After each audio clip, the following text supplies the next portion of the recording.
بسم الله الرحمن الرحيم.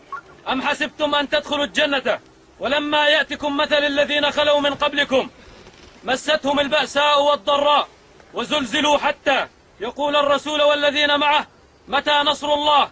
ألا إن نصر الله قريب، ألا إن نصر الله قريب، ألا إن نصر الله قريب. صدق الله العظيم. أنا الملازم أول إسماعيل العقيدي، مرتبات الفرقة 18.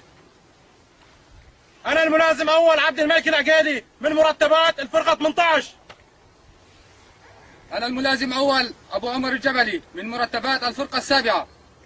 ردا على ما رأينا من المذابح والفظائع التي قام بها النظام المجرم وما زال يقوم بها بحق أهلنا في سوريا، من حمص إلى أدلب ومن دير الزور إلى حماه، بدعم روسي إيراني إسرائيلي فاضح، قمنا نحن مجموعة من الضباط وصف الضباط والجنود بالانشقاق عن هذا الجيش المجرم وتشكيل كتيبة الناصر صلاح الدين في جبل الزاوية لحماية أهلنا العزل والدفاع عنهم، والله الموفق وبه المستعان. الله أكبر. الله أكبر. الله أكبر.